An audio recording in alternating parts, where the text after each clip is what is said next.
Sherry Peel Jackson. She is an ex-IRS agent, CPA, fraud examiner. She was working for the IRS. She was on the fast track to success there. She was doing very well, had received numerous awards for all of the work she did, and she realized that there is no law and that the biggest fraud was the IRS. I tried to be the best at whatever I did. So when I got to the IRS, I hit the ground running. My first year in 1988, I got the Fraud Award. It's a big Shaped in Georgia award for fraud. But I got numerous awards, and my biggest one is from the IRS commissioner himself. Back in 1995, it was Fred T. Goldberg. One of the things that I wanted to tip you off on as far as what the IRS does before I get into the story, they had, I don't know what they're doing now, but they had what's called a Market Segment Specialization Program, or MSSP. They would take different market segments, like ministers, and try to figure out how much money you were underreporting. Let's take beauticians, for example. I'm going to audit her beauty shop. She owns the shop, and she has some people working there. Based on the assumption that the IRS has that people don't report all of their money, but they like to put all their expenses on there. So granted, all her expenses are on the tax return, and I figure out how many bottles of this and that she bought, I can calculate a dollar figure. So I'll tell Sophia, after it's all over and we're buddy-buddy, I just shock her, and I say, well, guess what? It looks like, based on my calculations, that you really brought in $80,000, but you have $50 on the tax return. So here, you owe the IRS back $30,000. What would she do? She would sign off on it. I only had 2 cases in 7.5 years where somebody actually bucked at me. People are so afraid. The government and the media have gotten you guys so afraid of the IRS that you don't even buck them. Now, mind you, she might have left some money off. Maybe there was several times where she just didn't report the cash. And maybe that's why. Maybe she has no idea how much she, quote-unquote, underreported. Maybe that was it. But they always acquiesce. The Gap one, anybody own a laundromat, they have one that will calculate, based on your water bill, how many loads were washed at your laundromat. And the point to all of this is what they do to people, and people just acquiesce to it. When I quit the IRS in 1995, and after maybe a year of being Jim Cleaver and realizing that that was just not me, I hung my shingle, which in accounting terms or business terms is you start your own business. Now, you know that picture of Uncle Sam, the one that says Uncle Sam wants you? I used that same picture, and I had it really big, and I says, Uncle Sam wants your money, but I'm a former IRS agent. I'm going to show you how to get it back. You know, the people came running. And then these people start coming to me saying, I keep hearing that we're not supposed to pay tax. Or I keep hearing that the tax law is a fraud. And like I said, I was raised differently. I never would look at that person and say, you're a cuckoo. I wouldn't even think it. It was like, okay, you know, in this back burner back here, I would think to myself, okay, there's some people out there that actually think that the income tax doesn't apply to us, or it's a fraud, or it's being misapplied. But I didn't do anything about it because, remember, I'm rolling along with my little businesses and whatnot.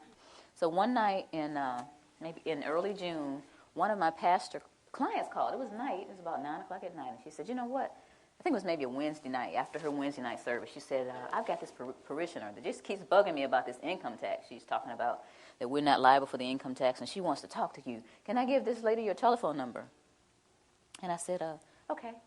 So maybe about 10 minutes later, this lady called me. She said, I have a question for you.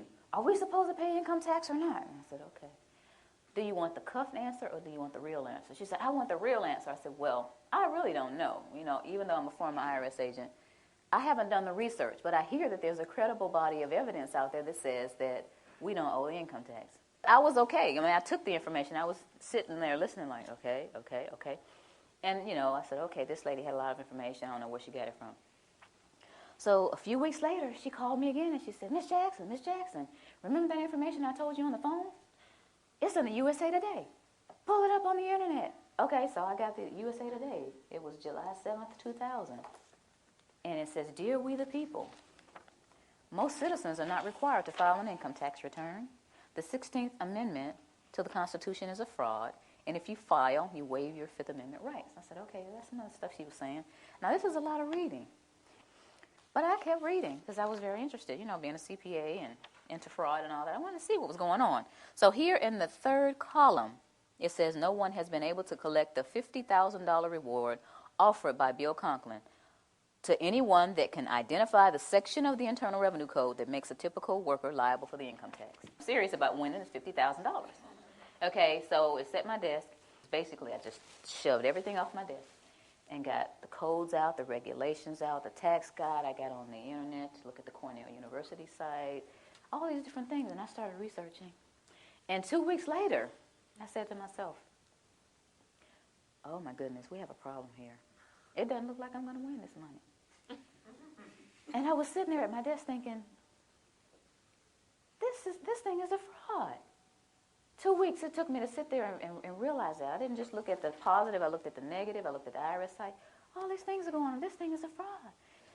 Being a CPA and a former IRS agent, I sat there at the desk, I was by myself, and all these thoughts started going through my head. The first thought was, now I finally open up the codes and regulations. Because see, at the IRS, they trained us with these little guides. We didn't use the codes and regulations.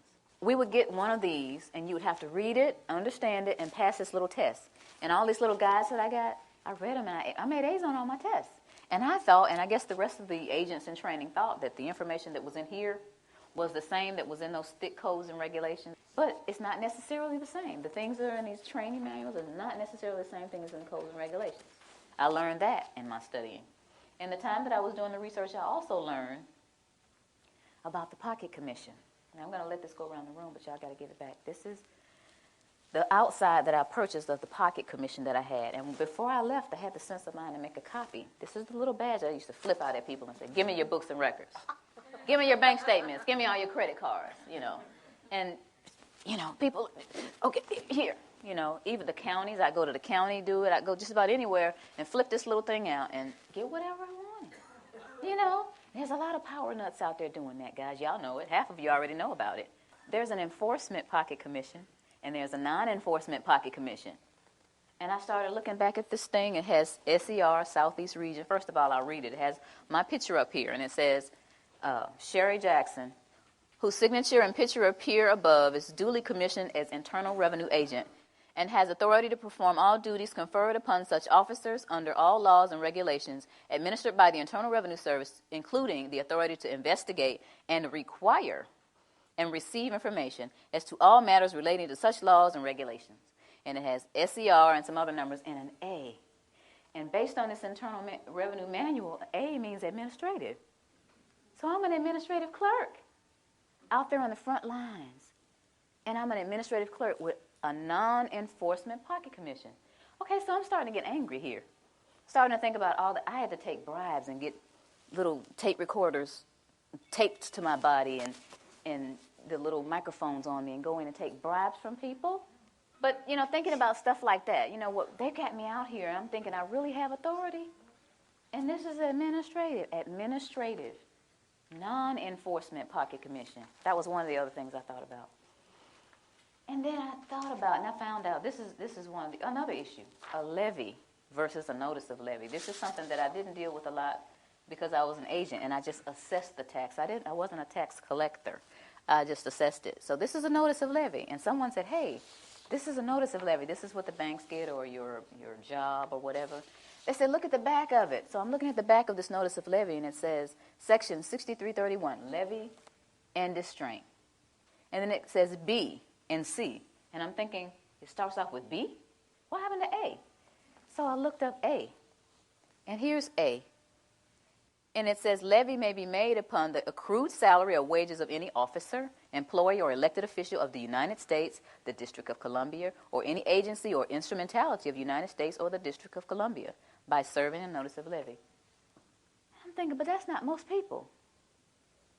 That's not the person that works at AT&T or Bell South or Coca-Cola. That's not most people. Aren't people noticing that the A isn't on here? Aren't they curious about it? Why are they doing this? So all this is going through my head during this period of time, then I'm realizing that there's a rat in the camp. That's what I call it. But this is the straw that broke the camel's back. The Federal Reserve is not federal. How many of you did not know before today that the Federal Reserve isn't federal? If you did not, don't be shy. If you didn't know before today that the Federal Reserve isn't federal, raise your hand. Most people don't know that. 9 out of 10 people that I asked off the street don't understand that the Federal Reserve is a non-auditable private banking cartel. They are collecting